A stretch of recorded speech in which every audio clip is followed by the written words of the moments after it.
It said it's adding.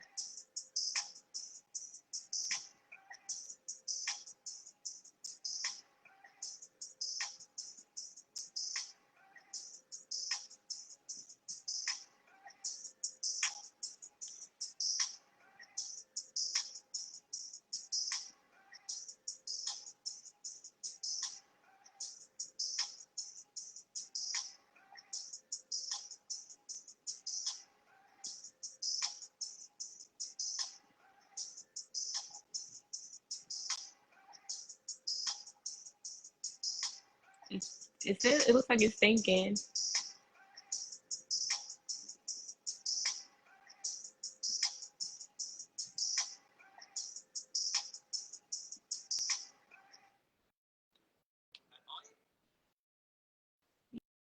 Yeah.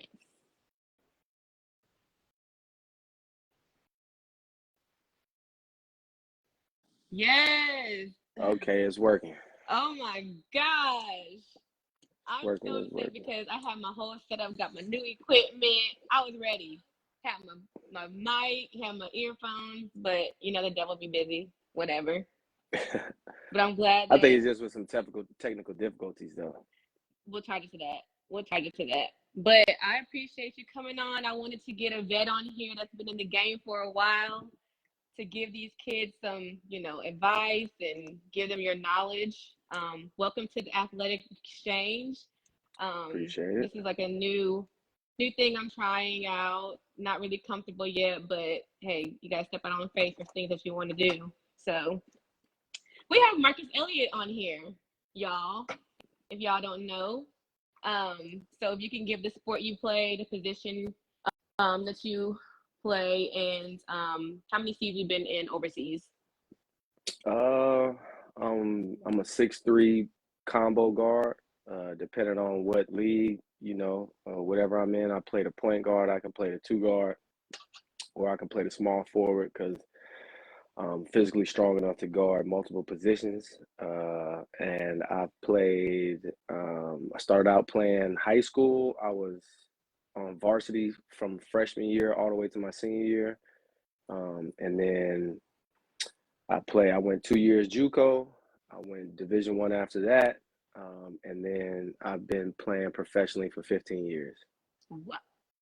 We're not gonna say his age, y'all, but dang, okay, 15. 15 years. Yeah. Okay, we're gonna get into that later, but let's start at the very beginning. Like I'm doing people from the Funky Fort because that's where I'm from, so I want to stay connected with athletes from there. So, where were you born? How did you get there? Like, what's the deal with all that? I was born in California, Southern California. Now they call it the IE, the Inland Empire, right outside of LA. My father was in the military, so that's how I got to Okaloosa County. And then I got to Okaloosa County when I was in like the third grade, um, which I remember vividly. It was a drastic change. Um, but I call Florida home. So, when people like, oh, they say wherever you're born is where you're from. I don't have any ties to California other than that's where God made me connect to the earth at. And I came through the portal there in California, which I do, I still love it for personal reasons, but I'm from Okaloosa County, Florida. And yeah, I went elementary, middle school, and high school in Okaloosa County. Okay. When you say that it was vivid, like you could vividly remember the change, like what was so different from California to Florida? I felt Florida was soft when I Oh, first moved okay. there. Just in all honesty, during the time it was early '90s, so that tells my age a little bit there. Like movies, movies like Boys in the Hood and Minister Society had just came out. The Rodney King riots. I was there in California for the Rodney King riots. All type of stuff like that was going on. So even though quote unquote military, background is still life is still life and at Yeah. that age. And I remember my father going to Korea for a year before uh, coming to Florida, and me, my older brother, and my mother lived at these apartments. and without our father for a year. So it was some wild stuff going on in the apartments for Yeah. before I came to Florida. Okay. So So are you saying that Florida was soft? Well, it's and it okay. was because I felt like it was soft because um, one of the first conversations I remember having with my father was as soon as me and my brother landed. My brother's 5 years older than me too. Okay. And the school dynamic was different. Like, so in Florida, they had middle school, which was sixth grade through eighth grade. In California at the time, elementary was first grade through sixth grade. Okay. And then junior high was seventh grade through ninth grade. So you weren't in high school until you got to the 10th grade. I think that's how my mama and them grew up too back in the day. However it was different. And also, Yeah. like, when you got to a certain grade, you were able to have off-campus lunch. So you didn't have to go to a cafeteria. Like, you could just leave campus, or Hmm. people would come on campus. It was wild. It was like open. So And like, you wouldn't get in trouble because nah, we used it to was get in trouble. nah. Like, yeah, like in high school when we went to Fort Yeah. Walton Beach High School, like if we Yeah. want to run down the street to Burger King or something and grab a little breakfast after morning Right. practice, you get in trouble. Oh, you left school. Like, that was Right. normal. That was normal. That was Hmm. normal. So coming here, it was like the strictness. So anyway, back to the conversation. My father, when me and my brother landed, Hmm. the first day we landed, he said, hey, these people out here leave their doors unlocked, their front doors unlocked, their car doors unlocked. I bet not hear nothing about nothing. You know what I mean? He said, I'm Yeah. automatically assume it's you two. And that's not a testament to us as kids or how we Right. were, but we were just coming from a totally different side of the states. Like, we were literally on the West Coast and coming to the deep South. So Right. that's just Yeah. how it was. So did you play sports over in California before you got to Okaloosa County or Nah, not organized. okay. I think maybe I did. My brother did for sure. Hmm. But I was just everything. They used to have this thing called tether ball, and it would be Uh-huh. like this ball like on a string, On and the that street. was like that was the main thing. Like, that was super competitive back in the day. But Yes. but other than that, like, nah, I was just active. I was all around into just, I was literally Being a following kid. my brother. I was a little brother. I love my big brother. So whatever he was doing, like, I was following him everywhere. Yeah. Yeah. Okay, so when did you get introduced to basketball or playing basketball? Did you play rec league in Okaloosa County? Because you said you moved in third grade, so how did that work? I think the first time I really started playing organized was at the youth center on Eglin. Okay. And back then, Eglin had hella athletes. I'm talking about, it was so many people stationed there, of all different, you know, ethnicities and people from different backgrounds, born in different places. Like, Eglin was a melting pot full of everything. So I think I even read one time that, like, Ray Allen, like, came through Eglin at one point. But yeah, the youth center on Eglin, when you go through that front gate, it was right there and it was hard to miss. Yeah. And everything was there. Like, I tried my hand at baseball, basketball, and football. Um, but just being up there amongst a bunch of kids, man, that was competitive, like the competitive nature. This is before social media, is before we didn't have cell Right. phones. Like, you had to like, the only time you had to report was when that street light came on. So if the street light came on and you wasn't home, you could Yeah. try to time it, like, oh, they don't come on my side for another 5 minutes if it clicks over here. Like, you Yeah. could try to play that, but it was really about, the youth center. So I just say the youth center. Okay. Okay, so when did you realize that basketball was going like what you wanted to pursue? Like seriously? I was in like seventh grade, Okay. and I knew it. Coach Like, Baker. nah, I didn't. I went to Lewis Middle School. Oh, okay. I didn't go to Bruner. I went to Okay, Lewis. okay, okay. Um, so sixth grade, I played basketball for the sixth grade team at Lewis, and then seventh grade, for whatever reason, I don't know, like, and I have a good relationship with the coach still to this day. From his name is Dennis Samak, Mhm. Coach Harrison, Coach Payne, and Coach Burke, that was at Lewis at the time. and it's funny that I still remember those names because they had an impact on my life. Yes. But we had so much talent.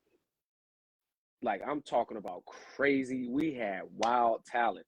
At middle And school, in middle school. in middle school, and Yeah. like Lewis used to funnel. It used to be Lewis and Ruckle that would funnel to Niceville. But Right. we, like, I think after my eighth grade graduation, we were the first eighth graders that kind of was like bump Niceville because they weren't using the talent right. We kept seeing all the talent funneling to Niceville, and it wasn't working. Mm-hmm. Like, unless you were like diehard football, like they made guys that should be playing varsity play JV just because of the upperclassmen. They were trying to like basically put a leash on you. Yeah. And we were like, dog, it's dudes on the JV that's way better than the guys on varsity, hands down. Like, why? Like, so we were like the first class to buck. Mm-hmm. So me, Nico Jackson, we went to Fort Walton. My brother Gary Mays went to Woodham in Pensacola. Oh wow, yes, Um, he went to Woodham. That's when Woodham was still a high school, and they was right. hard. Oh Woodham my was God, girls hard. They and had boys, them girls and but boys. girls and boys was tough at Shout Woodham out and Jay. Pensacola. Yeah, Woodham and Pensacola was tough. So Yeah. yeah, Gary Mays went out there, and then we went to Fort Walton. Like, we was like, nah. And I remember having a decision to either choose Fort Walton or Choctaw, and I just for whatever reason I just chose Fort Walton. Okay. But so back to your question. I kind of got off track. I caught myself. It's But okay. so like It's okay. in seventh grade, I remember. So back then, like every Wednesday, you would have a half a day, they would call it. So you would get out at 12:50 instead of 1:50. Mm-hmm. So I would come home in the spring at 12:50 in the seventh grade, and for whatever reason, one, personally, like I was kind of, the relationships with the coach, like I just wasn't secure in myself to like try out for the seventh grade team and stuff like that. And Yeah. for whatever reason, I have my Mm-hmm. personal reasons. That's a whole nother story. But I still remember that at this age. And I would go home and they would have like the ACC tournament Mm-hmm. on the SEC channel. Remember, I don't know if they still Yeah, have the SEC they channel. do. So Yeah, they they had do. the SEC channel and all of that. So they would show Florida State and all of this. So they had Georgia Tech on the TV. And I remember watching Stephon Marbury play for Georgia Tech at that age. Mm-hmm. And then they had North Carolina. And like my favorite guards back then was Shammond Williams and Ed Cota when they played for North Carolina with Vince and Antoine Jameson and them. I'm So a like Duke I was fan, but just, that's okay. I'm a Duke fan, but that's okay. yeah, I'll let you whatever. have We it. not flying I'll let with you Duke. have it. Go ahead. New age Duke is cool, but back then Duke pie, y'all pie. Okay, go ahead. Go ahead. So I'm sorry to interrupt you. so I remember watching that, and then I had this like my house on base and this other girl's house named Bridget. Like our house was the house to play basketball in the street. We had the goal in the front yard on the street, so everybody would just show up to our house and we would play. But I remember like sitting there being fascinated, and I was so fascinated just with basketball, and I was like, man, that's what I want. This is what I want to do. Mm-hmm. I remember one time walking home from school being like, trying to do the numbers nationally, feeling like I was the only one in the nation. Like, oh yeah, I'll make Okay. it to the NBA, no problem. Like, because if Yeah. I'm feeling like this, I'll join the eighth grade year, and then I'll go to high school. I'll kill, man. I'll go to North Carolina and something. And I'm going to the NBA. I really felt like that at an early age. Yeah. I really did. Well, I So mean, it's good to have, like, it's good to, like, have those dreams and stuff like that, but, reality, I guess. What reality? That was my Well, reality. That still is that's my your reality. reality, but I'm saying, like, and you put in the work, but as far as, like, relating this to the kids today, like, you got to put in the work to really get to where you want to be, and I feel like that's a missing picture, but we'll get to that, later in You're the right. Nah, so conversation. I agree. I wholeheartedly agree with you on that. Because at that point, um, when I was telling you that, like, I had pictured myself in the nation, like how, like, it's impossible for me not to make the NBA. I Mm-hmm. didn't, at that moment, I didn't understand, and I didn't know how to go about it, but I felt it. Yeah. But that work process, you're absolutely correct. Yeah. Okay, so like you started focusing on basketball, and of course you're practicing. You are putting in the work to get to the next level. Um, in middle school, you start to get the changes and with your body and all that kind of stuff. You start feeling yourself a little bit going from middle school to high school. So, um, in a helpful tool for the kids today, how did you handle distractions? Trying, staying focused with, your fan base gets bigger. The girls start wanting you and stuff like that. So how do you handle those distractions, or what can you tell kids today to really stay focused on their craft? Um, for me, I'll get into my advice after I explain like how it was for me. Okay. So I was always an underdog. Like I would say that I was like, and I'm talking about the whole Eglin Air Force Base, the whole Okaloosa County, how I felt because I went to Lewis. We were 8-0 in football. We were 18-0 in basketball. We were 8-0 in track. We ran the Okay. county that year. Magic Hall, Michael Doe, DJ Hall, Bledsoe, Bobby Bledsoe, all of them boys, they was at Pryor. Mhm. And Pryor was Jason McCoy. Pryor was like a powerhouse on the low. Jamon Harmon and all those boys went to Megs the year before. So the county was loaded with talent. Them boys up in Crestview, Richburg Middle School back then. Yeah. Now it's Davidson and Shoal River or something now, Mhm. but it was Richburg back then. Richburg had a lot of talent. So I always felt like I wasn't even known. I kind of like I might have made an impression to be remembered, but I was always an underdog. So I felt like the runt of the litter. So I always Mhm. had something to prove. And transitioning into high school, I left all my friends. Like every friend that I grew up with from elementary until going to high school, I didn't know them anymore. Besides Nico Mhm. Jackson, who lived on my street on Eglin, and we went to Fort Walton Beach together. So it was a whole different thing. And then Mhm. I moved to Holmes Boulevard, so that's walking distance from the school. So I'm bumping into people that's gonna be my classmates and friends for life and stuff like that on my walk to school. I didn't, can't take the bus from Holmes Boulevard, so you either got to get dropped off, drive your bike, or you walk. Yeah. Um, so you know, I basically just put the work in, man. I think Coach Lavin, John Lavin, and Donald Holland, Coach Holland, they took a liking to me. I really think they took a liking to my competitive nature because I was an underdog. I had to be tough. I had an older brother, so I was kind of small. I didn't grow Mhm. into my stature until later on in high school and kept growing after high school. Mhm. But I was, um, so that my work ethic was tremendous. But as far as like how did I like keep the distractions off when, females or, the opposite sex would be attracted to you and stuff like that. I wasn't really on that. Like I seen my brother make a lot of mistakes early. So he graduated high school in 1998 and he's 5 years older than me. So I'm watching him and I Mhm. seen everything that he did back then and I was like, I don't want to do that. Which is funny because later on in life, like I stopped learning from watching people and had to make my own mistakes. But Mhm. um, yeah, man, like I would, once that stuff started coming, I didn't notice it. Yeah. I was pretty mean in high school, like as far as to females and stuff like that, from what I hear from people. And then I had to like take a look at myself and be like, dang, like I just was shutting stuff off. I had a big block up, like, nah, Yeah. I had a slick mouth. Mhm. I was quick with it. So if you said something to me and it offended me, like I would have an immediate response that would offend you. And it would be like, Mhm. well, we playing chess. Let's go ahead and play chess. So I didn't really have any distractions until going into my senior year for real. Okay. And I don't know if this is appropriate or not, but I was a virgin until going into my senior year. Okay. So I didn't have to worry. I wasn't worried about any of that. Mhm. Well, that's good.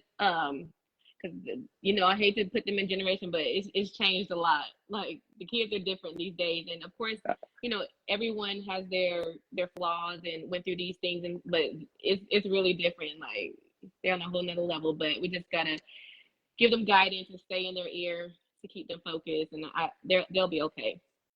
I bet. I can only imagine. At the same time, I feel like it was the same back then with us. We just didn't have the internet and social media.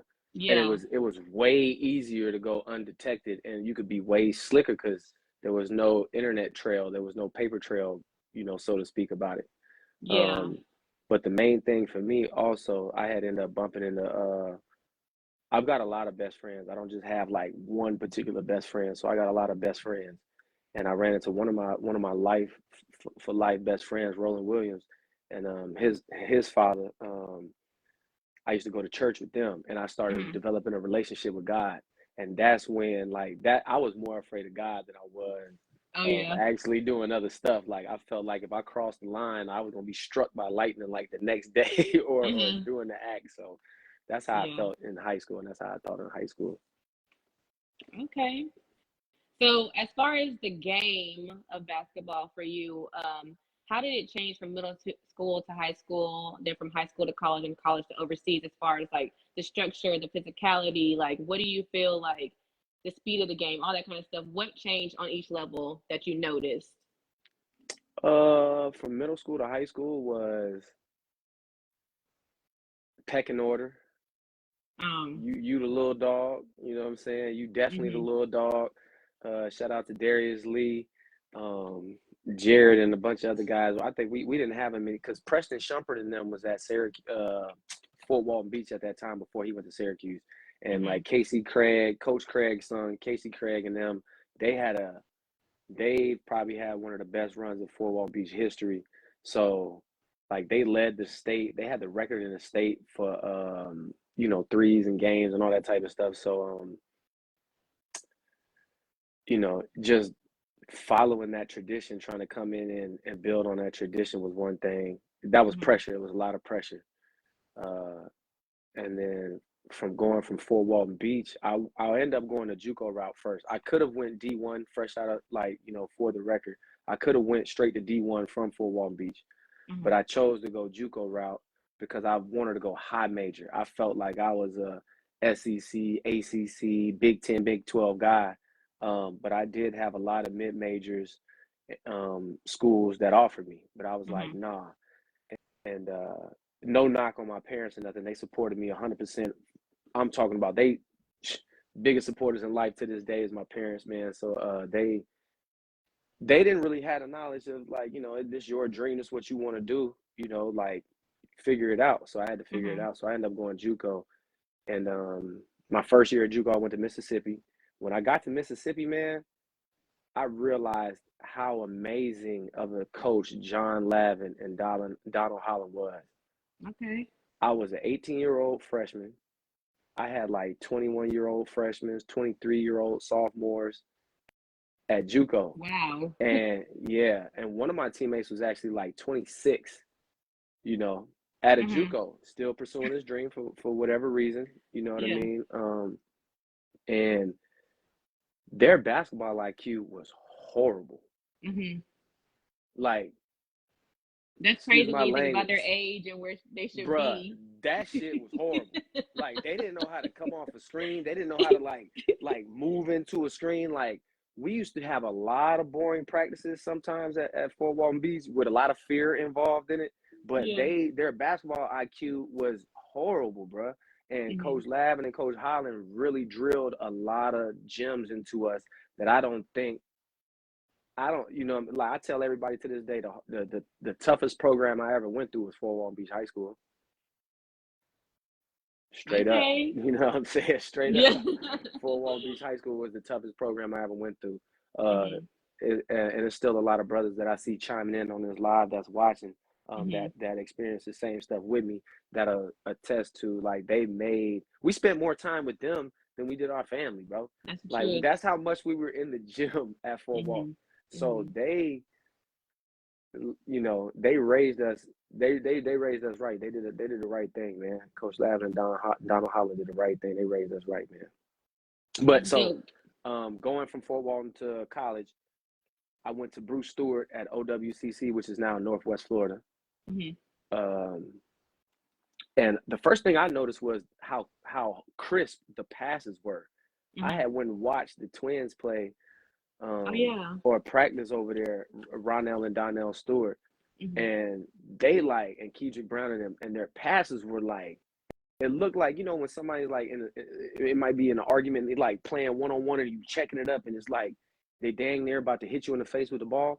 Yeah. That's how every pass was. So I was like, Mhm. ooh, okay, that's the first thing. And then when I got to Northwest Florida, aka O-Dub, when I got Mhm. to O-Dub, you have the cream of the crop from Georgia, Alabama, Kentucky, South Carolina, Louisiana. Coach Stewart didn't really like to recruit outside of the South, so Okay. the deep South at that. So he would have the best players from their county, and he just knew how to kind of like put a bowl of food in the yard and see who was going to eat, see who Yeah. was going to be that dog. Mhm. That's the only analogy I can kind of put it at. So it was a bump every day. Yeah. Every day was like it was mental. It was more mental warfare than it was physical. Like it was definitely physical because some guys are naturally gifted. Mhm. I've always been one of those people that had to work for everything that I got. So putting in the work in wasn't no problem. But the Mhm. guys that were naturally gifted, I don't think that they were like challenged like that. So that was the first thing is just being amongst other dogs, Mhm. transition into Northwest Florida. And everybody from there pretty much goes high major. Yeah. Um, They really do. and Yeah. then and then or to the NBA like Kedrick Brown had did. So leaving JUCO, going to I took two official visits. I took a visit to Kansas State, and I Mhm. took a visit to Louisiana Tech. In hindsight, I might would have made a different decision, but I chose Louisiana Tech for whatever reasons. And when I got there, once again, it was like a different level. Like everybody was dogs, but it was a notch up. It was a notch or two up, Elevated. and it Yeah. elevated. And it's Yeah. like, okay, this is what D1 is. Everything was full speed every moment, Mhm. every play, every drill, everything was full speed, high intensity, and the physicality. Mhm. Uh, and some people like I'm naturally a slim guy, so I had like if I don't lift, like I'll lose weight, so I had to lift, and Mhm. I still carry lifting into this day, from just over time. But some people are just naturally got weight, and Mhm. they'll naturally sit at 215, 225, all muscle. Here I am, 170, 150 or whatever it was in college, but I'm aggressive. So that was Yeah. like, how I counteracted that. Like they didn't like all that aggressive and in your face aggression from, Coach Lavin and them teaching us how to press and stuff like that and be up in somebody's shit, Mhm. defensively. Uh, so the guys were uncomfortable with that, but so that was a notice from going from high school to JUCO, and then from JUCO to D1, and then from D1 transitioning into pro. Um, the physicality once again because you're expecting American style referees. You're Mm. expecting a referee to have basketball IQ like you do. You're Yeah. expecting the referee to love the game and respect the game like you do. When you go overseas, forgive my language, they don't give a fuck about none of that. Like it ain't none of that. Like they don't care for one, they don't care that you're American. Yeah. That's actually an extra knock on you.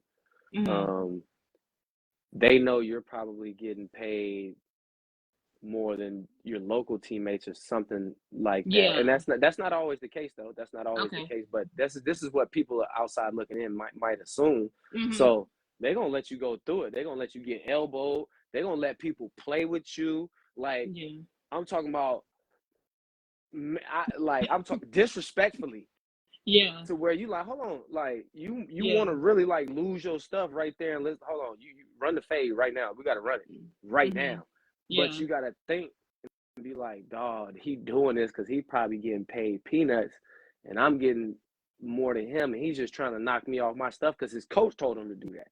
Yeah. So, uh, just like in life, in your physical life and your spiritual life is levels. It's just more mental warfare, spiritual warfare. It's like handling your emotions.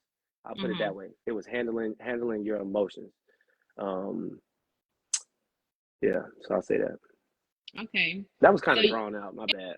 it's okay. It's okay because it's all leading into the same. Like it's going in the flow. So with everything that you just said, you've always had a work ethic. So when did it start to like really click? Like you need to put in work outside of just practice, or like how much time did you give to your game? High school. High Mm-hmm. school, I immediately knew. I was just in town, and I talked to the guys at Fort Walton Beach High School, and once again, I don't know if he'll see this or he won't see this. Coach Lab and Coach Holland. This is He not a signed knock to. on because Levin signed on. I think he's on This is there. not a this is not a knock to them because them I owe them a lot. You know, Yeah. and if you're watching, I love you. You did a lot for my life, but like at that time, you know, there was no internet. There was no, you know, and from our area is a football area, just Mm-hmm. naturally. You know, you got guys coming out going big high major in football. You don't hear about nobody going high major for D1 for basketball. Mm-hmm. Maybe No, the no. maybe the last person that we seen do that was Deontay. You know what I mean? And he went to Yeah. TCU. You know what I mean? The last one. Yeah. Before Deontay, who was it? We had You girls, Nadia. We had women some wise girls, for sure. Women Brittany. wise for Women sure. wise, yeah. Brittany, oh yeah. So Fort Walton Beach back in the day, it used to be Fort Walton versus Washington High School in Pensacola. Mhm. Y'all decided who won state every year. Mhm. Well, for the like late '90s, early 2000s, anyway. Yeah. Yeah. Um, so women wise, for sure. And I ain't trying to be biased. I'm I know. obviously I a know. I man. know. I'm talking like a man. So I appreciate you for checking me on that matter. But Yeah. um, and I kind of got the work ethic. Yeah. So I always had work ethic, man. My friend Roland Williams, like we kind of pushed each other, and like, what was your question again? Before I go off track, I feel like I'm So about to go off like track. so with everything that you said about what you saw from the different levels, work ethic had to be big for you. And so when did you start putting the extra work outside of practice? Like when did you? Yeah. Yeah, that was high school, man. I just noticed that I needed to put in more work. I was a fan of Slam magazine back in the day. I still Oh got yeah. piles. I still at my parents' house. I still got piles of Slam magazines Mhm. under the dresser, bruh. So yeah, like I knew back then that because I would never see nobody from Northwest Florida on that joint Mhm. um, in a Slam magazine, and I'm like, dog, like how they don't know who Jamon Harmon is. Like Mhm. how they don't know, you know. Eventually, Mike Doe made it into the slam. He was 7'2". I don't know his exact height. My dog tall, but Yeah. He you know, told. however Mike made it in there eventually. Mhm. But it was like it was some of that, man. Like nobody from Pensacola, nobody from Panama City had ever really made it into a slam magazine. So I was like, man, how do I put in this work to stand out? Mhm. And shout out to John for creating silent work. I think that's a dope title because you always gotta do things when nobody's looking. And so, were you in the gym a lot by yourself, like and All the still to time, today, still all today? the time. Yeah. It's like what you want out of life is between you and yourself, and you yourself and Mhm. God. Yeah. Whatever drives you for whatever reason, like you gotta want it for yourself. Whatever, but like Yeah. I just had this conversation with one of my high school teammates and brothers, Jason Rivers, and he was talking about having a dad body, and I seen a Mhm. lot of people chime in and be like, "Oh, bro, I've been in the gym for 20 some years, and it's just age. Like we're just old." And I'm like, "Nah, I Mhm. hear the excuse in you right now. You trying to throw age in there as an excuse. You Yeah. trying to we just getting old and nah, bro, you don't want to do what it takes to just not do what you need to do. Right. Hands And down. yeah, and Hands it comes with down, a bro. lot of discipline. And we're gonna get that too, because like nutrition's big. And you've been on your nutrition, and you be posting all your videos of working out, your healthy choices with food and all that kind of stuff. So yeah, it's a mental choice that you can make and really change if you really want to. Because somebody told me I hit the plateau. I'm like, y'all get on. Man, nah, speak for yourself. You hit a plateau. I Exactly. I rebuke you. You know what I'm saying? Like, don't tell me this. Like, nah, That's coming from your inner place. You kind of you don't want me to break through because Thank you afraid of how it's going. You know what I mean? That's all self-responsibility, man. That's being able to look in the mirror and be accountable with yourself. The worst type of deception is self-deception.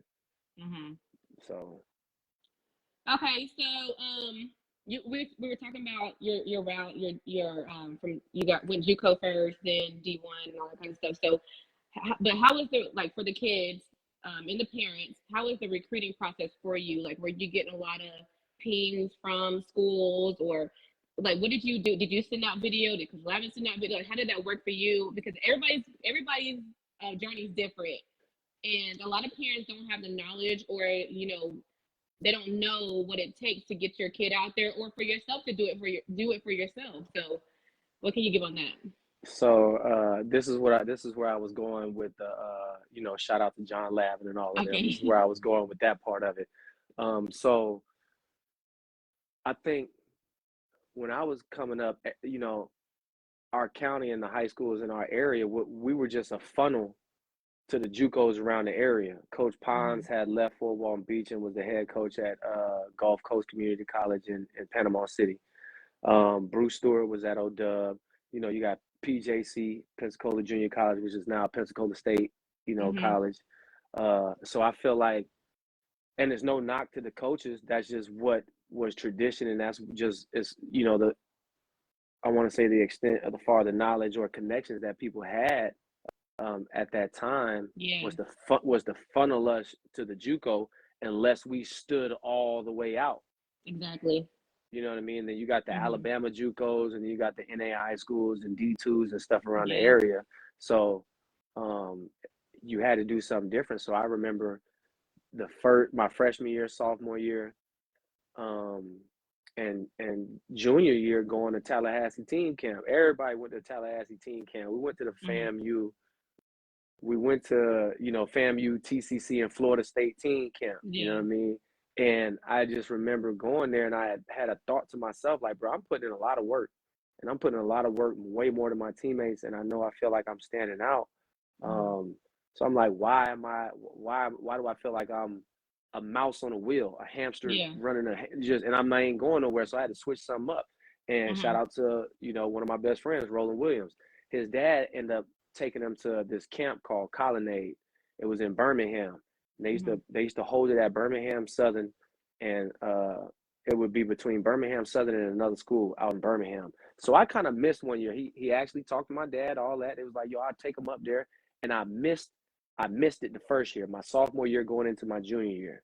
And I was like, and it might have been fear. It might have been me. It might have been just uncomfortability, like, whatever. And then when he came back and the stories he was telling me and the guys that he seen that was in the Slam magazine, Gerald Wallace, all type of guys. He was like, bro, I just saw them. I was just bumping with them, like, and just hit how he was motivated me. So I said, oh, I'm not missing it next summer for nothing. For nothing, like, period. So I think I went, or it might have been my freshman year going into my sophomore year is when I missed it. So my sophomore year going into my junior year, I went. And they have like these all-star games, like, basically the cream of the crop of the camp. And I made the second all-star game in that. And then they had a final all-star game. And so that let me know like where I was at. I was good. I was on target, but I still needed a lot of work. And, a blessing from God to just have, grow or get some athletic ability or whatever. So I came back home from that and ran with it. And then like going into my senior year, I remember Coach Lavin and Coach Holland telling me like, yo, you're taking away time from the team. You're going to miss this because we used to go to the two camps in summer as a team. He said, you're going to miss the second camp, man. And I was like, so?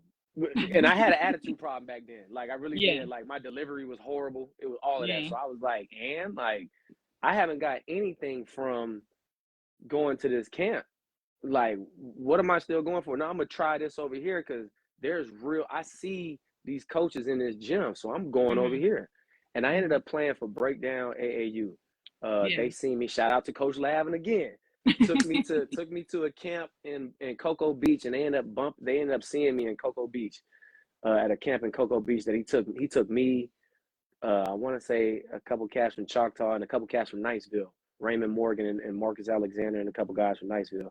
And he took us to this camp, and that's where they saw me. So the following summer, like they ended up, I went to the first day of the FSU Florida State camp. I went to the first day, and I played the next morning. And I remember us playing in the old FAMU gym, and they took me out of that gym, and we went down to Miami and practiced for 2 weeks. I came back, I practiced with the team and played summer league games with the team for like a week or so. And then the next week I had to go to this camp in Colonnade in Birmingham. So I remember coming back, right? And I come back, and I remember Coach Ladd he was early 30s. This is before he had Jack. This is before he had kids. You know what I'm saying? Mm-hmm. Like, so he was on his coaching stuff. Him and Coach Holland was on their coaching stuff. And he was serious. He wasn't budging. Like, nah, I don't think it's a good idea for you to go to this camp. And I wasn't budging either. Like, I'm going. Mm-hmm. So I went, and when I came back, he was like, I'll never forget it. And this is when we were trying to get Magic to leave Choctaw to come to Fort Walton, and he was kind of flirting with it, and it was almost gonna happen. But Tree put a stop to that. Like, nah, you know what I mean? So we were having conversations about that. We were sitting in the gym. I remember sitting when you walk into Fort Walton Beach gym, you got the women's the whatever it takes, the wit right there, boom. And then at the far door is like our locker room and what we got over there. So I remember kind of sitting on the floor right there talking to Coach Lavin, and he was like, and he was being slick about it in hindsight. But as a high school kid, I felt the energy, but I was just kind of like, what's he getting at? He was like, what's up, man? Like, so how was the camp? I was like, it was good. I'm kind of being short, you know what I mean? And like, he's like, oh, okay, like, so how'd you do in the camp? I said, I did pretty good. You know what I mean? Being humble, being modest. He was like, well, I mean, nah, like, tell me more. Like, I said, I'm kind of beating around the bush. He like, Coach Lav, like, bruh, how'd the camp go? Like, what'd you do? I said, well, I got MVP. Okay. And he was like, he said, all right, hold on to that thought. And he walked in the office, and he came out the office with a shoebox full of letters. Oh, wow. And they were like unofficial offers. Some of them were offers, but it was from a lot of mid-major schools in the South. There was no high major schools in there, because I was sifting through it. It was literally he came out with a Nike shoebox and handed it to me, and he said, and he told me, he said, I knew you did something, because this all came within the past week. That's crazy. And I said, yo, and in my mind, I'm like, dog. And once again, it's not a knock to coach or none of that, because what we know is what we know, you know what I'm saying? And I just remember thinking, like, dog, I'm glad I bet on myself and stuck to my guns and went with what I knew, because had I would have just crumbled and went to Tallahassee team camp and all that extra stuff, I wouldn't have got none of them letters. Yeah. So do you think that parents need to do their research, or like figure out, or you got the travel ball, AAU ball, you got individual camps, like what do you feel like nowadays that parents or kids need to do for themselves to put them in the best situation to get that exposure?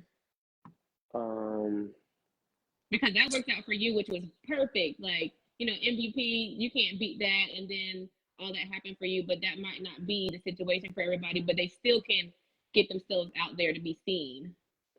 One, you got to put in the work. As a parent, don't just be listening to your kid tell you he putting in work, because he probably just lying to you. Oh yeah, like, I don't understand why coach ain't playing me and doing all this. Man, you cap. You all the way. Big cap, you BSing, you pulling the wool over your parents' eyes, and put in the work, bruh. Like, there's no way around. There's no politicking. There's no politicking.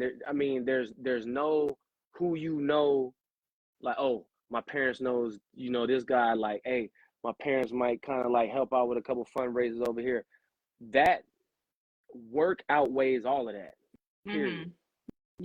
Period. So as a parent, man, I would just say, make sure your kids actually put in the work and show you if he want it. If he don't want it, then he just don't want it. He might just be in Exactly. it. He just might be in it for like social reasons. He don't want to feel left out.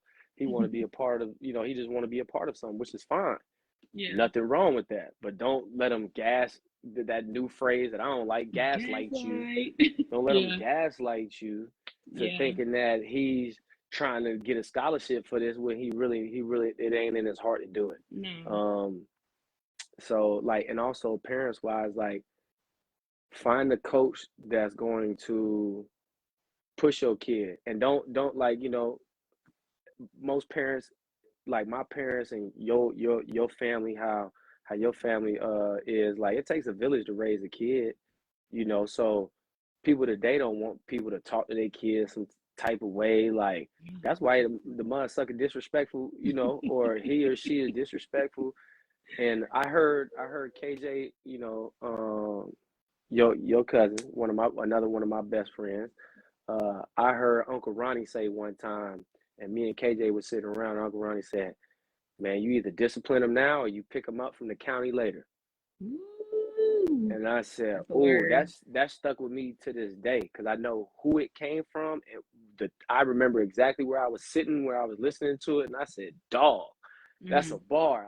That Yeah. went over in my head for a while. So but anyway, man, exposure wise, today's age is different because everything's so watered down. You got so many AAU coaches, everybody wants to go to a camp and do this, and some of these teams are going to camp getting blowed out by 60.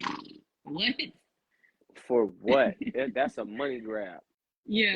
They just hitting you with, hey, I need parental fees for this and that. Like, I don't know what it's about, because I'm not in the intricacies, and I don't know the details of that because Yeah. I'm not a part of that. But if you played AAU or YBOA in my class, in my generation, you had to be one of them ones. You had to be one of them guys. Like, if you wasn't a part of that, then like, what are you doing it for? So be Yeah. aware, like, don't just put your kid in any type of travel ball. Like, Mm-hmm. and if you just doing it to, make him be a part of something and all that, that's cool. But don't expect too much. Exactly. Exactly. I feel you 100, 1000% on that. Because a lot of kids, they like the game, they don't love the game. And I can see it right away. Like you can see it in talking to these kids. A lot of them, they just don't have the passion for it. And like you said, it's like a social club. So just be aware before you waste all that money. And some of that uh I'm gonna put that to our area. We're not exposed to enough in your area. So as a parent, expose your kid to as much as you can.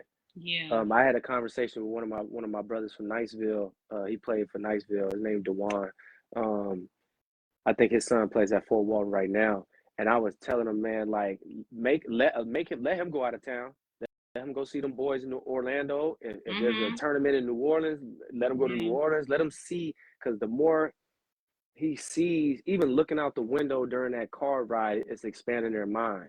Like, Yeah. okay, this is what the landscape looks like. Like, it's a Yeah. different type of growth that comes with that. Uh, and expose them to anything you can in a healthy environment, of course. Right. But Right.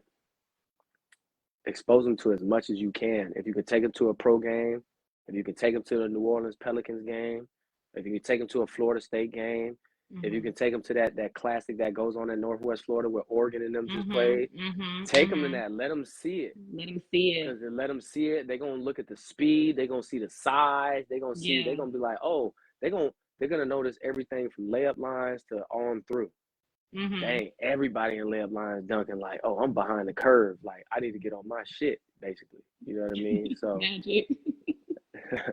I can't. I, I've been Oh seeing some god. stuff pop up, but I ain't I know. really. I've been trying to like not laugh because I know you're giggling. Okay, Yeah. so But let's say, so go with ahead. that, I'm with the sorry. comment, like, I didn't see what he said, but a lot of things, like, so the truth hurts a lot of times, right? Mm-hmm. And um I think I think Magic is one of those people that's unapologetically him, whether you like it or not.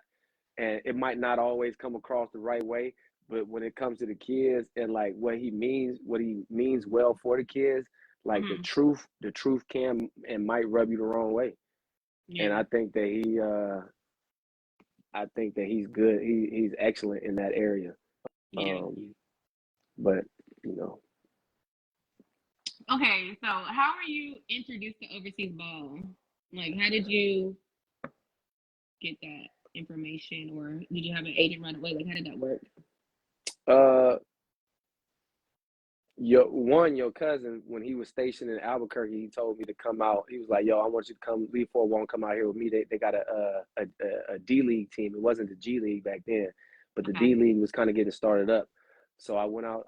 To Albuquerque, New Mexico with Kay for a little bit, for like a month or two or whatever, and I made my own highlight tape. Everything I did was like my own, like Okay. on my own. Mm-hmm. No cap in my rap. Like on my own. I drove them 6-7 hours back to Louisiana Tech, grabbed all the game film I could game. And then we had the double disc VCR joint. I had to make my own highlight tape off the double disc VCR. Wow. Then I end up moving it from the VCR tape to the DVD. From the DVD, found somebody to upload it on the YouTube for me. Like, this is crazy. It says It's a so lot about crazy how these kids have it at the tip of their fingers. they got it at the fingers. Oh So my that's another God. thing. There was no Hoops mixtape back then. There was no right. Instagram. So I had to really go do this all on my own. And I did it, and I got it uploaded to YouTube. So I started sending, like, copying the link and just sending it to people. Anybody that I knew that possibly had a connection, I would send it to them. And I remember reading a scripture in the Bible that was like talking about how, I'm paraphrasing, but in the middle of the night, you knocking on your neighbor's door, they're gonna be like, "Nah, go away." And if you keep on coming back knocking, eventually they're gonna give you what you asking for. So I just kind of took that, like, I'm gonna keep sending this link to you, and I'm gonna keep texting you like, "Hey, what's up, until you give me what I need, or you're gonna refer me to somebody else." And then I'm gonna do the same thing to them. I'm gonna keep, you know what I'm saying, until I get what I want. Persistent. Persistence. Yeah. Resilience and persistence. So I did that, man. And I remember I got a hold of this guy. Like, the league in Mexico is like a summer league in Mexico, professional summer league. They get some good guys. They get ex-NBA guys, all of that. At the time, this coach, I got a hold of his email, and I sent him my link, and he was like, he low-key pissed me off. You know what I mean? He was like, "Man, I got guys on my roster that, who you gonna replace on my roster right now?" Like, and I checked out his roster, and he had this guard from New York named Kenny Satterfield. Kenny Satterfield played at Cincinnati with Kenyon Martin and all of them when they was at Cincinnati. And I was like, oh, and I'm a fan of Kenny Satterfield. So I was like, oh, okay, like, so I got to be on his level to get on. Okay, boom. And I remember years later, I was in the same league in the finals. And it just randomly, like, God brought it back to my mind, like, oh, remember what that dude said? And I was like, look at me. I was like, where he at? He ain't nowhere. He ain't even here. Like, I bet. And they were a mediocre team. So I just kept knocking on doors. And then one day, and I'm telling you, it was tough. Like, I had just graduated college. I had a degree. I wasn't using it. I was doing all type of odd end jobs. I was doing roofing. I was doing Walmart. I was doing labor ready. You know what I'm saying? I'm waking up going to labor ready. Hold on. Maddie said you're the second best player in the city behind him. Stop it. So, okay, so Maddie, stop. So, I was still me, Magic, Jason Sanders, McKinley Bethea. We were still picking each other up. We was going to get Rob, little Rob, when Rob was in high school, and we would pick our crew up, and we would still go to Northwest Florida and scrimmage those guys during the summer, every Monday and Wednesday during the summer, before Coach Stewart passed, and even after Coach Stewart passed, when they had Chris Jones and all of them. And that's how we formed a relationship with Chris, was through that. And I remember going to work all day in the sun, doing construction, whatever, picking up trees, like all type of odd end jobs, and then still taking the time to hoop, go work on my craft, what I said I wanted, what I know I wanted, which most people ain't gonna do. You know what I mean? And one day I was doing a demo on a house on the island. I was demoing somebody's house, tearing it down, putting stuff, basically the trash man of the house. I'm tearing the house up and throwing it in the dumpster and all that. And I got a call from this dude and was like, "Hey man, one of our players left last night. Are you available and are you in shape?" And I said, "Yeah." He was like, "All right, bet. I'll call you back later." So he told me that around noon. I'm at work. It was me and Anthony Baker was at work this day, Oh wow. and me and Baker was at work, and then I got the call. And he like, "I got a flight for you leaving the nearest international airport." At this time, I didn't know anything about traveling. I should have told him to fly me from Fort Walton Beach from VPS. Yeah. Instead, I'm thinking international, so I'm like, "Oh, the nearest international is in New Orleans." You know Mhm. what I'm saying? So he like, "I got a flight for you tomorrow out of New Orleans going to Chile."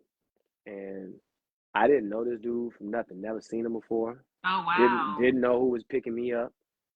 Didn't know none of that. So I ended No up having agent, to so you just going off the nah, cuff. just all off email, just straight Yeah. email and text message. And had put action towards your faith. You're gonna step out on faith. I had to exercise that. Is this Mhm. really what I want?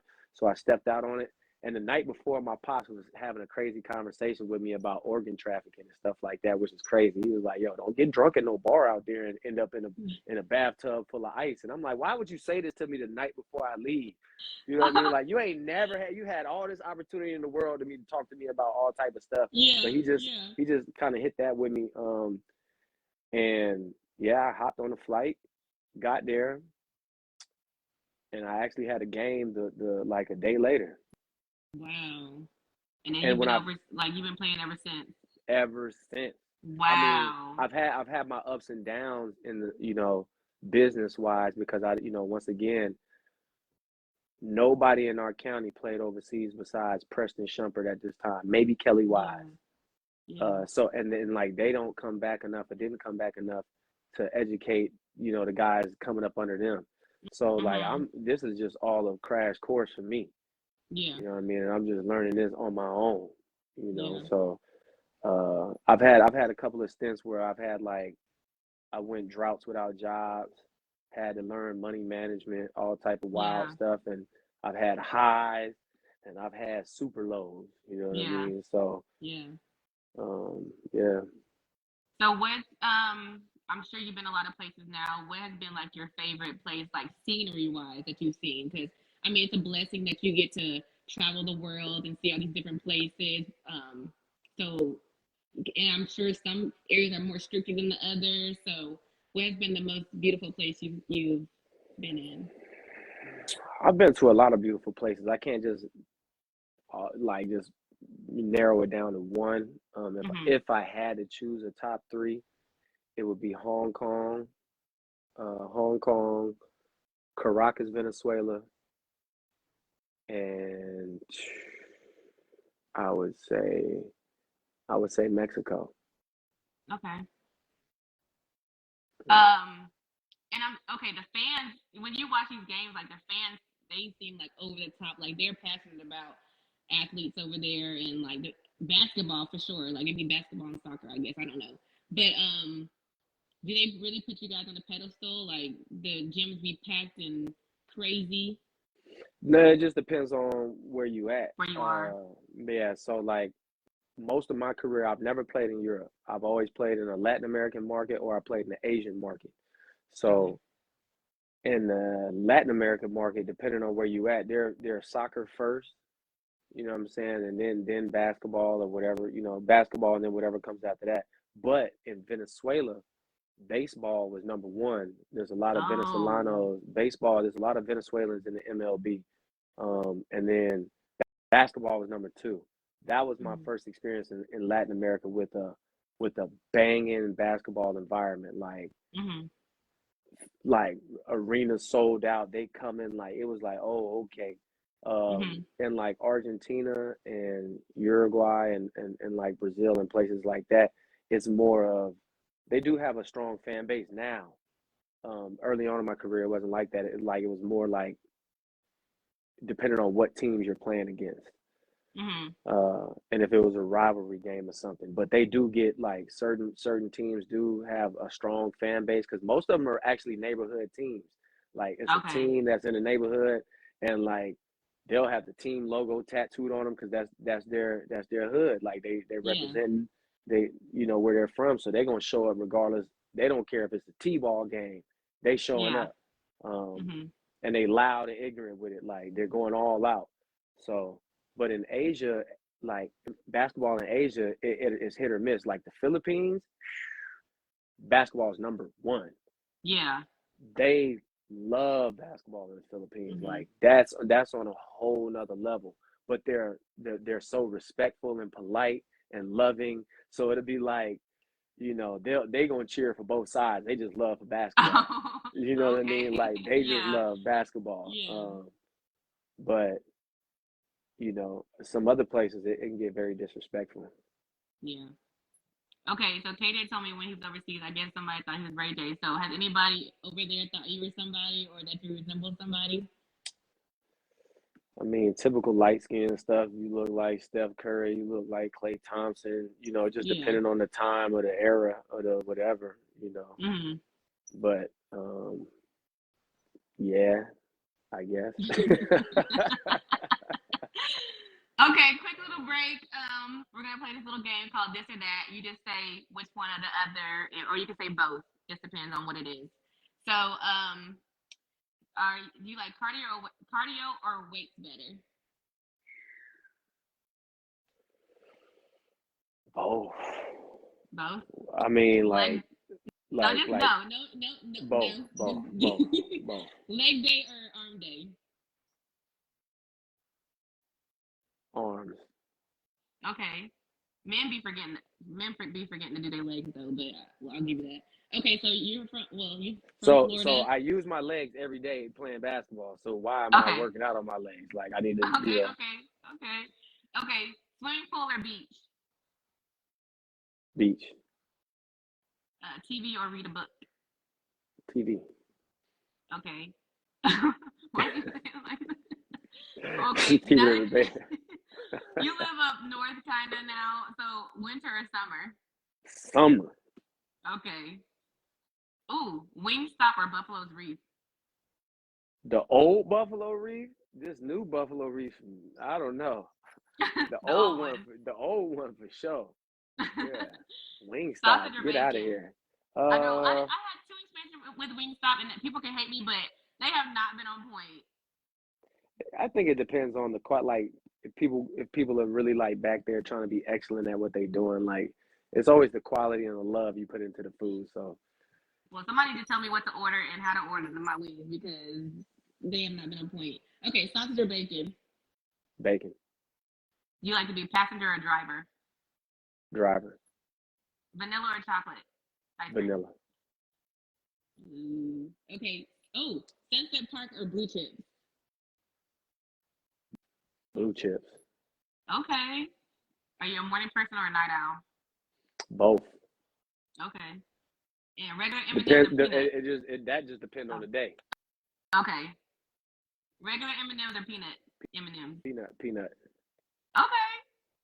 Okay. That was a quick little breather until we get into the next half. Okay.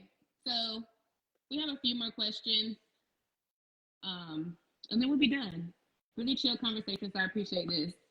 Okay, so let's talk about your relationship with God. Like since I've known you, you're very heavy in the Word. So how big is God to you?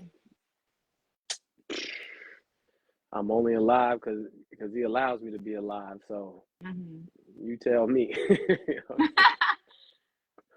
I mean, it's just a question I put in there because a lot of kids may not have a relationship with him or know who he is or be ashamed and stuff like that. So it's just putting that out in the atmosphere that you know it's something. um, I can understand like being awkward about it because this day right now in society, like they do everything to basically cast down God. When I was in elementary school, we used to pray over the intercom. They took Mhm. prayer out of schools and stuff like that. Talking about God is not politically correct because it might offend somebody. Speaking the truth in general is just offensive to people nowadays. So, uh, God is definitely what that basically my best friend. You might put it this way. You might catch me at a red light and look over and see me talking to myself. And you think like, oh, he's talking to himself when I'm really having a conversation with God. All right. Because, you know, who else am I gonna vent to that's gonna keep my secrets and like his word said, I'll stick closer to you than a brother. Mhm. So God is everything to me, man. Yeah. Okay. So, what's your favorite scripture? I don't necessarily have a favorite scripture. Psalms 91 is dope. Psalms 91 is dope. Um, Mhm. the first sentence of Psalms 1, um, basically saying, don't take the counsel of the ungodly. Don't take advice from anybody that doesn't know God. Hmm. That's one that sticks out in my mind. Like, if you don't know God, why would I be taking your advice? Period. You know, Yeah. I don't care what it's on. You know what I About mean? anything. About anything. And it might be some Yeah. real stuff. It might be a gym that I need to take, and I need to have the discernment whether I need to work whatever your advice is or whatever. Um, Yeah. but yeah. Okay. Um, what is what is a favorite quote of yours or a saying that has stuck with you to this day? I was, it's a couple of them, man. One Okay. of them, is God saying He'll never leave me nor forsake me. So that's Thank you, that's Lord. one in general. Hmm. The other one is kind of inappropriate because I'm that, My you bad. know what I'm saying? When Who's I'm you that from? dude, when I'm that, like, no, that's the phrase. I'm that, Okay. Yeah, yeah, yeah, yeah, yeah, yeah. yeah, We got I'm that, it. We got it. yeah, Yeah. beat. So, yeah, I don't know. I get.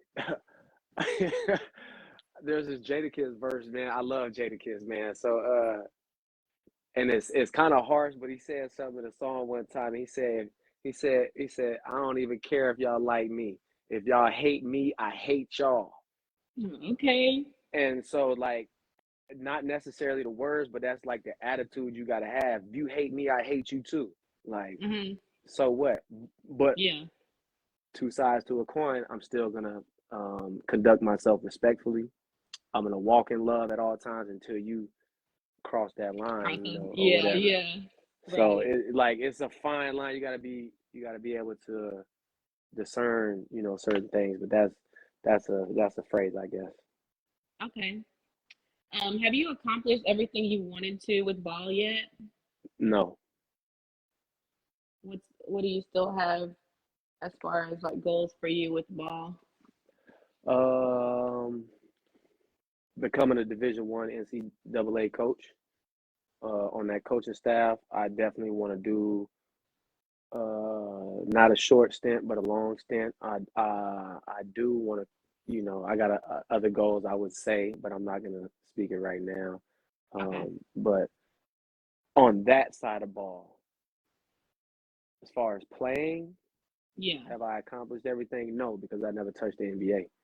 And Okay. that's something that I felt like I could have done if I made a couple of different decisions, if I made some decisions differently in the past. And like, Okay. timing is everything, right? So the window on that, once I realized, some of the decisions that I made in life, went it created a certain path for me. I knew that was out the window, or at least I Hmm. felt like it. So, Hmm. I would say I haven't accomplished everything that I wanted to, but for the most part, I think I've proven my point. Yeah.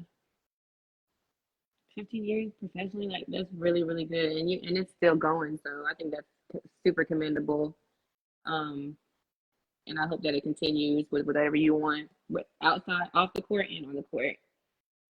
Do you feel like there's disrespect to the game nowadays? Like when I mean that, when I say that, it's like when I watch the game, especially when I say this from the kids' standpoint, when I watch kids, some of them, not all, but some of them I almost feel like they're owed something rather than them having to earn it. And it just makes me so upset because the attitudes, like you haven't even done anything yet, or you have. I know, like I've been in gyms and I don't see you there and stuff like that. So, do you feel like there's disrespect to the game? And there's a lot of griping to referees, from parents, from kids, and like I know they see it from like the NBA players doing it, so like they feel like they can do it. So, how do you feel about disrespect to the game?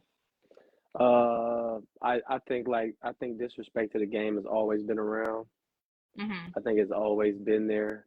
I think now you just see it more because of people got cameras everywhere, Mm-hmm. and there's a clown in the circus anywhere trying to be seen.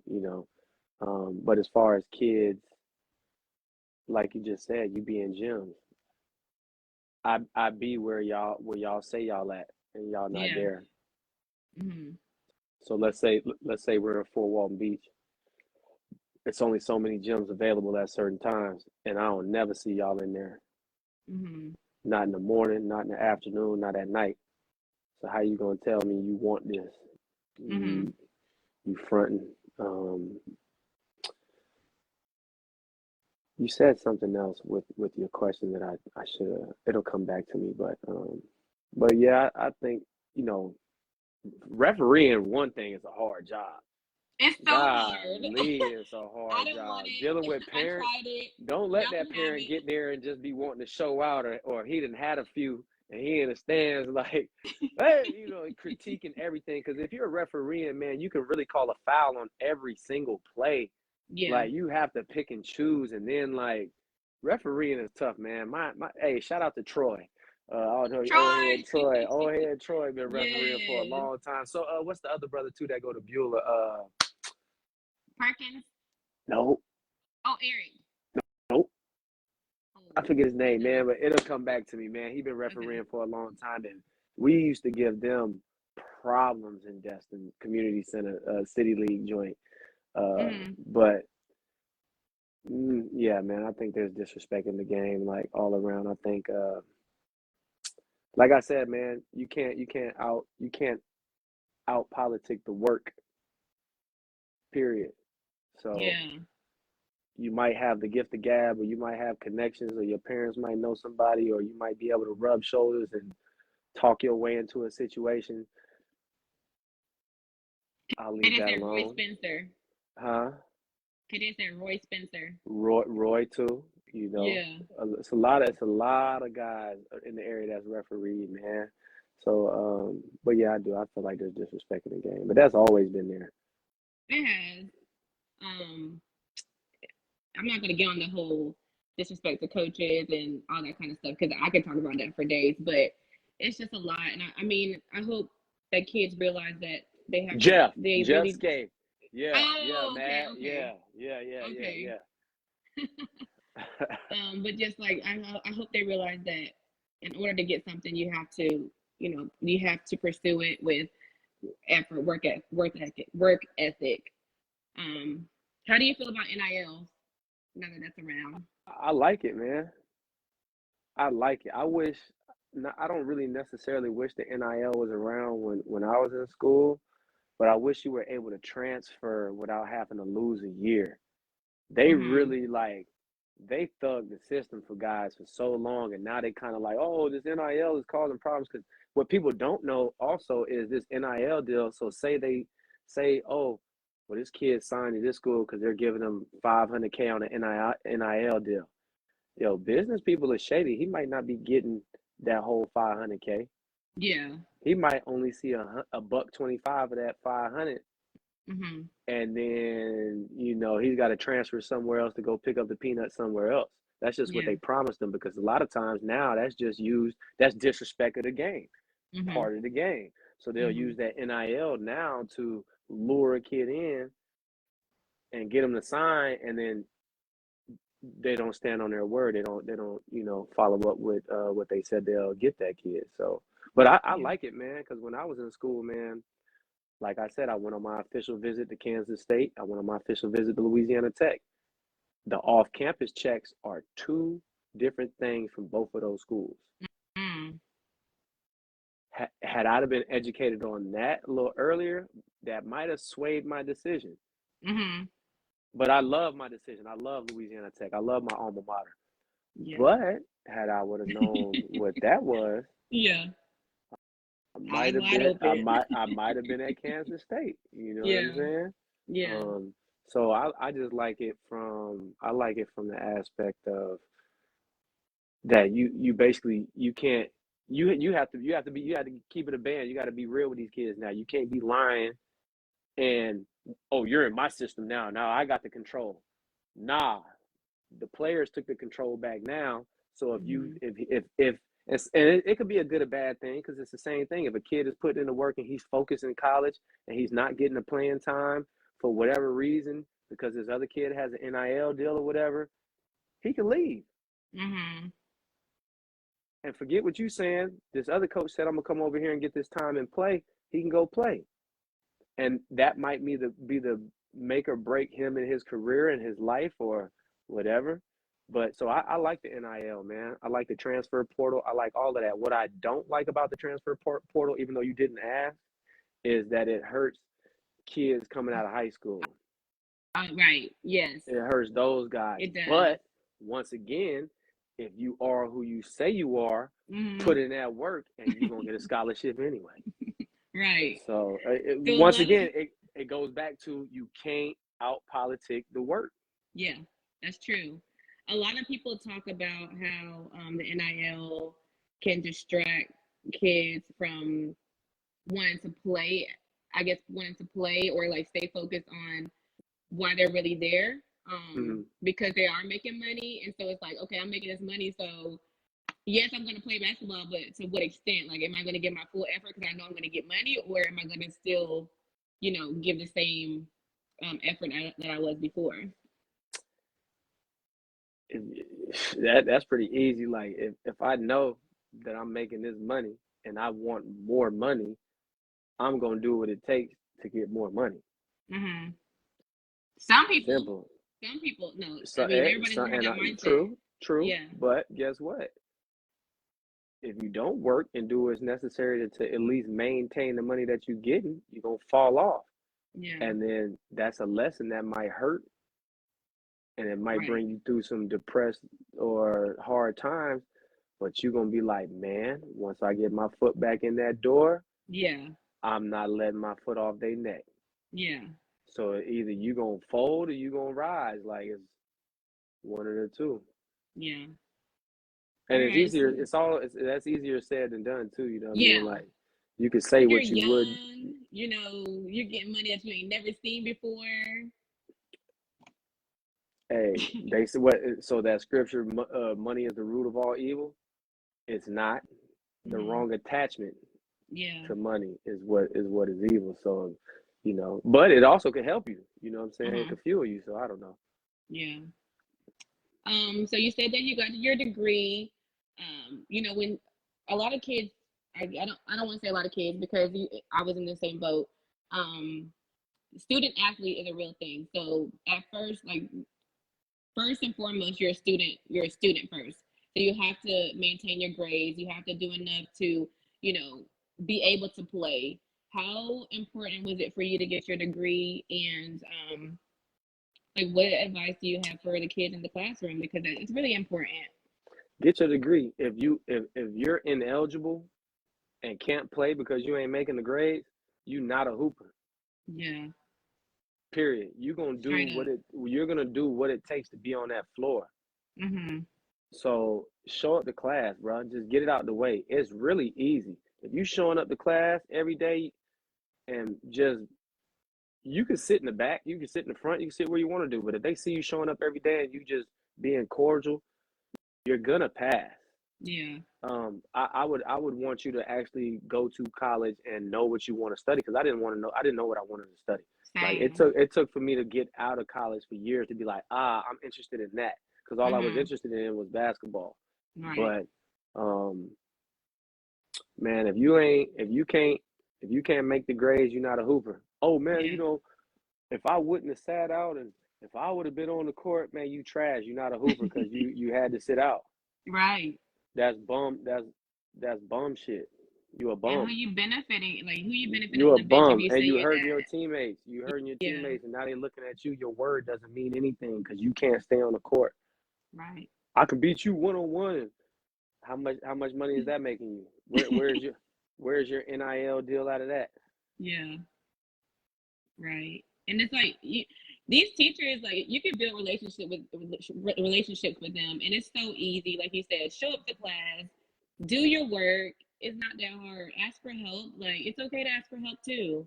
But there's so many resources for you to get through and pass, so you can be a student athlete, not just an athlete, because you're more than just an athlete. That's what I want people like them to know. Like you're more than just an athlete. Yeah, And like you said, like when I was in school, I didn't know what I wanted to get my degree. I thought it was just business, but you have to specify and all that. I was like, oh my god, I don't know what I want to do. Like yeah. it's crazy.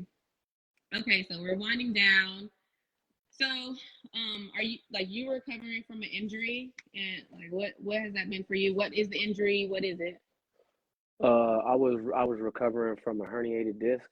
It's a Okay. lower back injury. That's one of the Hmm. most painful things I ever went through in my life. Um, and that was basically from overuse, overwork, being having a high work ethic in the gym and not knowing when to calm down, which can be a negative thing at times. It seems so good, like in the business world and everything else, but rest is definitely important. Hmm. Slowing and taking your time to stretch and do stuff like that is very important. Hmm. So have you had to miss out on seasons because of this, or I it's sat just out all I sat out all last year up until right okay? now, from Okay. that.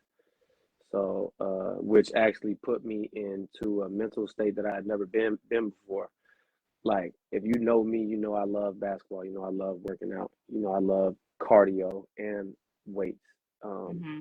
so not being able to do cardio and not being able to play ball, uh, that put me into. I never dealt with depression before. I used to hear people say they're depressed and they're this and that, and I used to look at them like, man, what's wrong with you, man? Like, man, pick yourself up, go to the gym. I literally went into a strong state of that. Hmm. So now I have more empathy for people that do battle with that naturally. Hmm. Um, but yeah, it's just one of them things too, man. Like you get hit with certain things in life, like you're gonna either fold or you're gonna figure out ways to overcome it. You know what I mean? And that's just where I'm at right now with it. Yeah. I was gonna go to the mental piece. Is this your first like major injury that you've had? Yeah, yeah, Like for sure. major? Yeah, because I For mean like yeah, for rolling this ankles. That's you know. rolling ankles and stuff like that. I've had that. I've had the big Yeah. grapefruit, Yeah. ankle that grows up and stuff like that. And I've had to bounce back from that. Actually played through injuries. One thing about being Hmm. overseas, if you can't play, nobody on any team is always going to be 100%, period. So you're going Yeah. to have to play through stuff, and especially Hmm. when it comes to making money in this game. That's why, like, when I look at the guys, I play with a lot of ex NBA players, a lot of guys that played in the NBA, notable guys at that. And one thing that I noticed about them is the comfortability of their contracts. Like, they'll be able to sit out and nurse for a few weeks and they're comfortable. Overseas, it ain't that. Hmm. If they really like you and your personality, they'll keep you. If not, you're getting fired, brother. Yeah. You're getting fired, Wow. brother. Like you're out of there. Cutthroat. You're out of there, and and you're not getting whatever's left over on your contract. Your last day is your Wow. last dollar. So Yeah. you gotta have a tough spirit and a tough mind and all of that to be able to go through. Yeah. And I was gonna say that with your mental, how has it grown over the years on and off the court?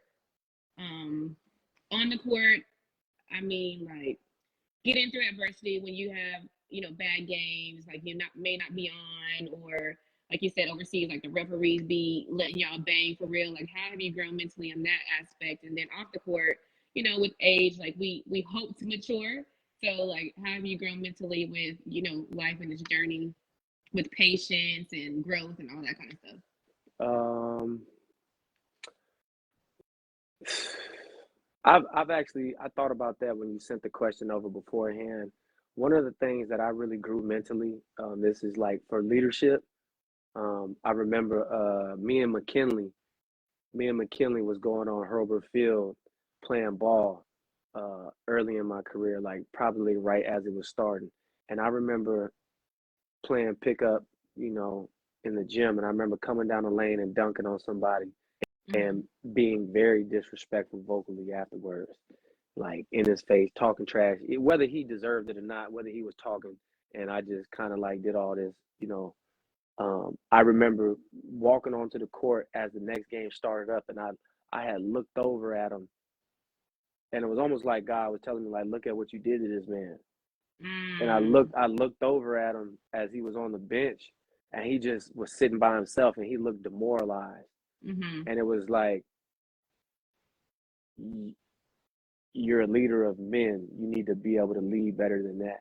And that's one Mm-hmm. thing that stuck with me. And I don't know what it was. I know it was only God, straight up. And then when I saw that, I changed my whole approach from shit talking to a more delicate delivery. Um, Okay. and I'm still a great shit talker. Don't get me wrong. Like I can talk, I'm great at it. Mm-hmm. And I like to get up under people's skin and vice versa. Like I like when people can get at me and keep my tools sharpened. Mm-hmm. Um, but on the court, patience, man. Like we had a therapist one time in Hong Kong, and she said, Marcus, I heard you got ejected out of the game last game. I got ejected one time because I snapped. Mm-hmm. Like I can't sit back and see you cheating, or I feel like you're doing something, like you got a parlay or something Mm-hmm. going on, Mm-hmm. like, Mm-hmm. or you're trying to keep the spread somewhere. And I'm like, yo, so I would snap sometimes. And the lady said something very interesting to me. She said, okay, you got ejected. She said, but how long did you stay mad after that? And I said, I probably carried it for a while. She was like, well, this is what I want you to think about.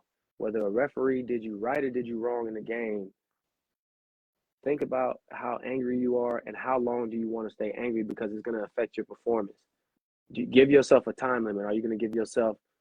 And she was like, it's okay to allow yourself to be mad. Like, be Mm-hmm. mad. Allow that, feel that emotion. Allow yourself to feel that emotion. But how long are you going to allow it to linger to where it affects you? She said, so do you give yourself a minute and a half of a quarter, or do you allow yourself to do it for 30 seconds and then be done with it?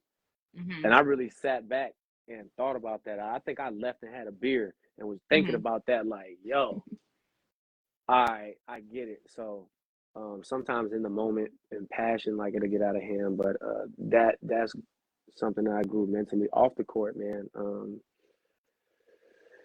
Shoot, I'm just glad to be alive. So you see people passing away younger than you, older than Yeah. you, Yeah. and you just develop an appreciation for life. So Yeah. I think anybody that takes a honest look at themselves and how far they've come, whether they feel like they've done enough or not, like just being appreciative, having a spirit of gratitude and having an appreciation is a Mm-hmm. big thing. Yeah. Okay, we got like three more questions and then we'll be done. What is one thing all your coaches would say about you as a player, and then bigger than that as a person? Um, as a player, I've heard several things.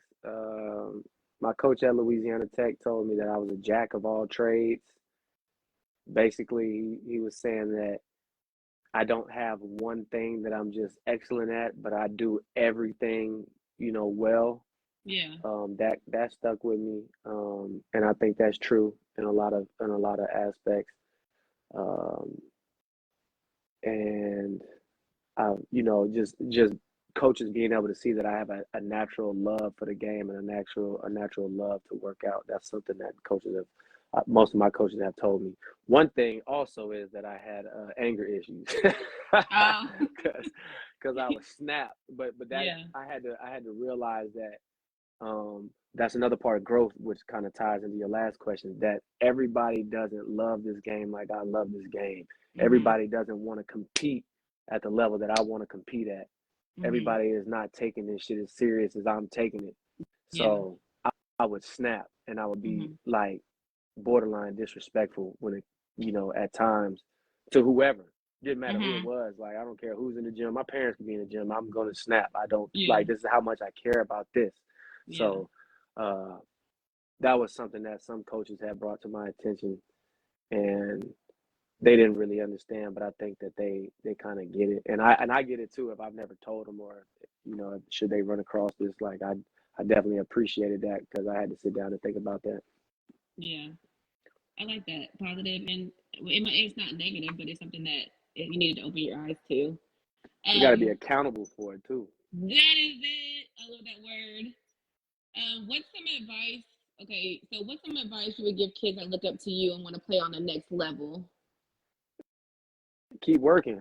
Just keep working, man. You got to build a house brick by brick, and you got to build it in processes. Your foundation is going to be that work, and your belief, your faith, and every day ain't gonna be a good day, man. Just keep laying a brick. Eventually, that house is gonna be built. So just work, bro. Keep working. Keep showing up to the gym. Keep showing up at all the runs. Keep showing up to the weight room. Stop ducking rec. Yeah. If there's somebody there that man, stop ducking rec. Stop ducking the work. Everything is uncomfortable. You either gonna have just get comfortable with being uncomfortable. Yes, I like that. I'll give my little snaps. And we'll end with so what's next? What's next for Marcus? I know what your goals are as far as like the coaching and stuff, but like what's next? You gonna play, like you got offers? Like what are you about to do? That's interesting. I'm gonna keep that to myself though. Okay. Well, all right. I had to put it out there. Okay. And then, oh no, can you give us your accolades? Like, do you know like all the stuff that you've won over the years? I don't want that to go unnoticed. One of the things that I'm very proud of is being first team All-State 5A in Florida from Fort Walton Beach High School. I remember when I seen that in the newspaper. And I remember what's funny is my AAU coach was like, I was surprised. I felt disrespected again. Like, how was you surprised? Like, but that's something that I'm proud of.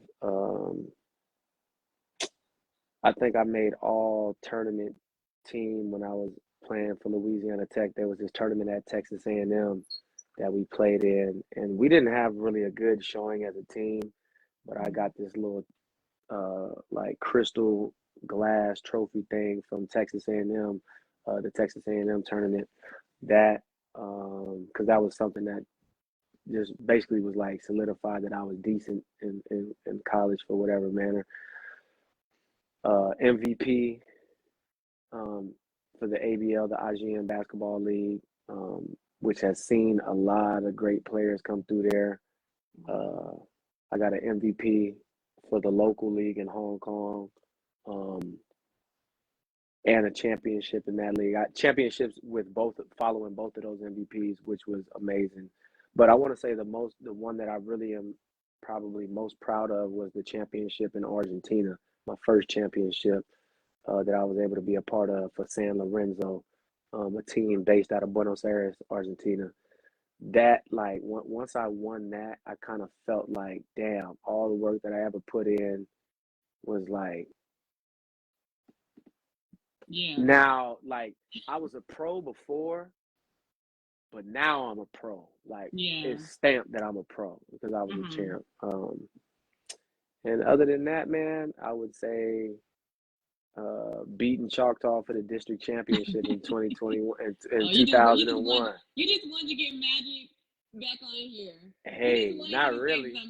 Shout out to Bobo Gamble for the floater and the tray ball. My dog Bobo. Hey, we district champs. Bye, hey.